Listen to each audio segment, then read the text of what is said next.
Headlights cut across my living room, casting jagged shadows on the walls. When I stepped outside, I saw Karen, the HOA president, standing smugly with a clipboard, waving a bright orange violation notice. She declared my brand new wooden fence an eyesore that ruined property values. Her perfume mixed with the stench of diesel as she pointed toward the barricade they de-erected across my driveway. Neighbors peeked nervously from behind curtains, afraid of crossing her. My children clung to me, whispering, "Why do they hate us?" Karen's grin widened, convinced she held all the power. But what she didn't know, every mortgage in this neighborhood, including hers, already belonged to me. Before this nightmare, my home was my sanctuary. Years of sacrifice built at long nights balancing spreadsheets. Weekends spent away from family. Years saving every cent. I wasn't just a homeowner. I was a father who wanted stability. A provider who dreamed of his kids playing safely behind that very fence. This wasn't about wood and nails. It was about dignity, protection, and legacy. My wife had painted the gate herself. Our children etched their initials into the posts. It was ours. But to Karen, it was ruining her vision. That night, a notice slapped to my door declared daily fines. If I didn't tear it down, the HOA's greed was clear, their arrogance boundless. What started as threats soon escalated. Karen made her first bold move.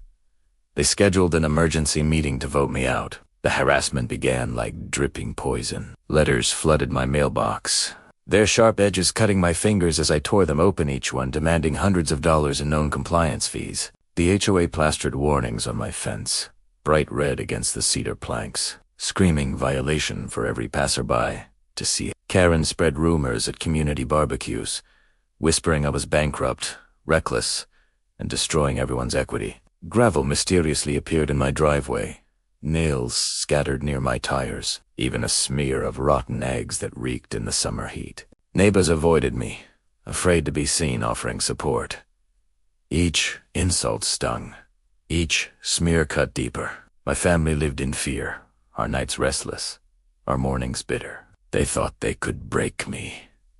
But beneath my silence, I was sharpening the very weapon that would end their reign.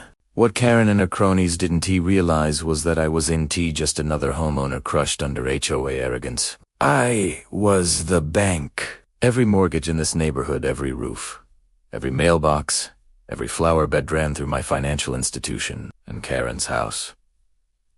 She owed me more than anyone. Quietly, I gathered proof of their harassment. I filed records, photographed vandalism, documented every illegal fine. Slowly, whispers turned in my favor as neighbors noticed the injustice. Some began slipping me notes of encouragement. A local reporter, curious about a homeowner taking on a tyrant, HOA, called me. Wheat, Steph.